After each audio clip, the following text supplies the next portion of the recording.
Hai guys, selamat datang di YouTube channel Naksir Sneakers. Di awal tahun 2025 ini kita dapat gemparan rilisan dari brand lokal yang menurut gua gokil-gokil. Di sini ada berapa nih? 12 brand. Beberapa gue dapetin di event JSD kemarin, beberapa baru aja datang di studio Naksir Sneakers.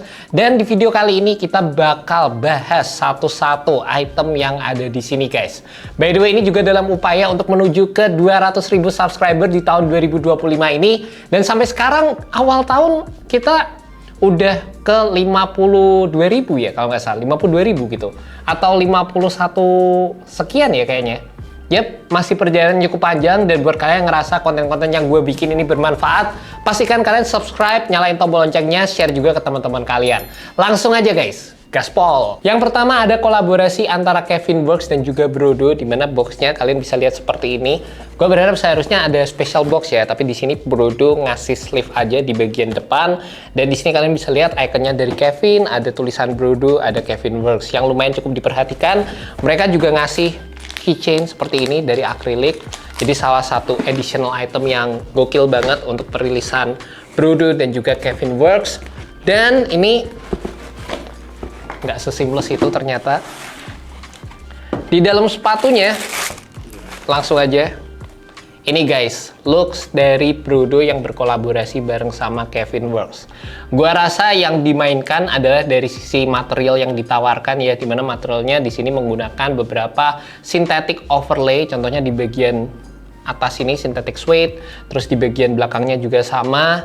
Dan di sini juga ada sedikit TPU paneling, contohnya kayak di bagian depan sini yang warna silver, dan ada aksen garis-garis yang dimainkan juga, yang sepertinya ini sedikit berbeda dibandingkan dengan Brodo S Nova versi regulernya. By the way, di sini kalian juga bakal dapat stiker-stikernya juga. Dan untuk Brodo S Nova sendiri sebenarnya merupakan salah satu siluet sepatu yang cukup menggemparkan di tahun 2024 kemarin. Gue sebenarnya cukup happy sih Kevin ngedapetin siluet ini untuk kolaborasinya dia, karena memang bisa dibilang ini merupakan salah satu siluet dari Brodo yang cukup menggemparkan. Sepatu ini termasuk dalam salah satu sepatu favorit gue di tahun 2024 kemarin, dan secara kenyamanan juga menurut gue ya cukup diperhatikan sama Brodo, dimana salah satu fitur yang gue suka di bagian dalamnya, insole yang ditawarkan ini cukup tebal guys. Kalian bisa lihat dari sisi ininya. Secara implementasi material juga menggunakan perpaduan antara open cell mesh yang terbuka seperti ini.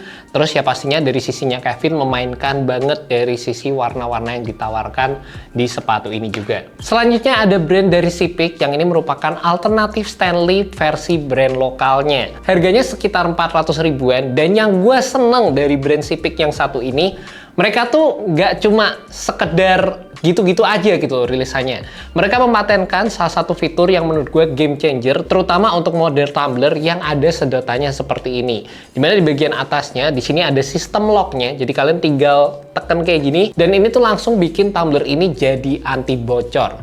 Ini mau diginiin aman banget. Jadi buat kalian yang suka sama tumbler modelan begini tapi pengen masukin ke dalam tas, pengen buat kegiatan sehari-hari, ya menurut gua bakal lebih aman. Selain itu buat kalian concern sama masalah hygiene juga, ketika kalian beli tumbler ini udah dikasih tutup, ada pembersih sedotannya juga, jadi nggak perlu ribet lagi, dan ini udah menjamin ketahanan untuk dinginnya selama 24 jam dan juga BPA free juga. Salah satu yang menurut gua bisa diimprove ada dari sisi hand gripnya, yang menurut gue hand gripnya tuh ya oke, tapi nggak seseamless Stanley. Itu aja sih. Secara pemilihan material oke banget, dan kalian juga bisa untuk ngedapetin grafis di bagian depannya sini guys. Engraving kayak gini. Selanjutnya ada rilisan terbaru dari Ardiles Orsora, dimana ini merupakan seri lifestyle dari sepatu Ardiles yang menurut gue secara first impression ini tuh tebel banget secara implementasi midsole-nya. Buat kalian yang pengen kelihatan tambah tinggi waktu pakai sepatu dari brand lokal, ini bisa jadi salah satu brand yang kalian lirik juga. Terlepas secara kenyamanannya buat gue sih standar aja, tapi modelan sepatu kayak gini bisa dibilang jadi seri sepatu yang kelihatan timeless, apalagi dijual dengan harga sekitar 300 ribuan aja guys. Selanjutnya ada kaos kaki performance terbaru dari Stay Hoops yang berkolaborasi bareng sama 8BL. Dan jujur aja guys, brand Stay Hoops ini menurut gue adalah salah satu brand lokal yang nggak kalah gitu developmentnya dibandingkan dengan brand luar. Asli, mereka tuh niat banget dalam ngedevelop kaos kaki performance ini.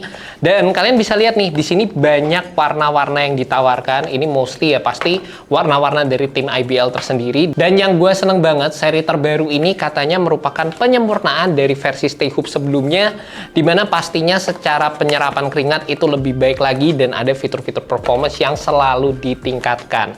Jadi secara patternnya sendiri juga kelihatan cukup berbeda dibandingkan sama versi sebelumnya. Dan jujur aja gue nggak sabar untuk nyobain performance dari kaos kaki ini, karena selain warnanya bagus ya, yang paling gokil ada dari sisi performance-nya juga. Ini sangat-sangat diperhatikan guys. Buat kalian yang udah ngikutin channel Naksir Sneakers, kalian tahu sendiri lah ya, gue dari dulu sampai sekarang selalu pakai kaos kaki Stay Hoops karena memang gue ngerasa secara performance-nya itu sangat-sangat diperhatikan. Secara fittingnya itu enak, waktu pertama kali dipakai nggak licin, dan secara penyerapannya juga menurut gue terbilang cukup oke guys. Selanjutnya ada pendatang baru untuk lini running performance di Indonesia. Gokil guys, brand Gami. Ini jujur banyak yang penasaran sama brand yang satu ini. Dan gue waktu pertama kali ngeliat sepatunya di event JSD kemarin lumayan kagum, lumayan terkejut juga. Karena gue ngerasanya sepatu ini adalah salah satu brand yang sangat-sangat performance driven. Mereka nunjukin gue bahan-bahan yang dipakai, secara implementasi build sepatunya, toolingnya seperti apa. Dan bisa dibilang sih, gue ngerasanya cukup optimis gitu sama perkembangan Gumi ke depannya. Di sepatu ini gue belum nyobain untuk lari atau gimana, baru nyoba fittingnya aja. Sepatu ini menggunakan cushioning eTPU yang jujur aja kalau dibandingkan dengan beberapa eTPU yang pernah gue pakai sebelumnya, ini nggak soft-soft banget. Jadi cukup diperhatikan secara keempukan cushionnya. Dan di sini kalian juga akan mendapatkan TPU plat di bagian bawah. Ini meskipun motifnya agak-agak kayak menyerupai carbon fiber, tapi sebenarnya bukan karbon, ini TPU biasa aja. Dan yang gue demen dari sepatu ini adalah juga dari sisi implementasi materialnya yang kelihatan see-through secara keseluruhan.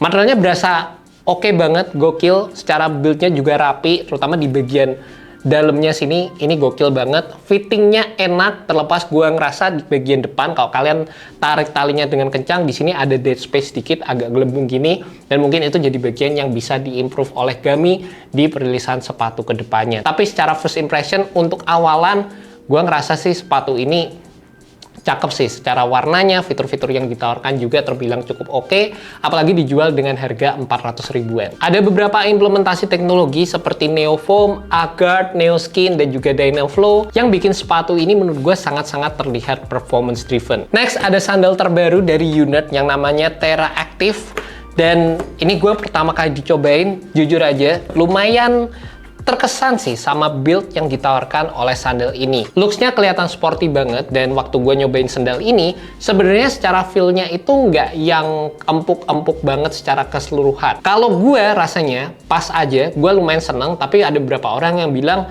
ini tuh nggak terlalu empuk gitu. Mungkin buat orang-orang yang bobotnya itu lebih gede, lebih berat secara keseluruhan, bakal prefer foam compound yang lebih empuk dibandingkan sandal ini. Tapi buat gue udah berasa cukup nyaman juga.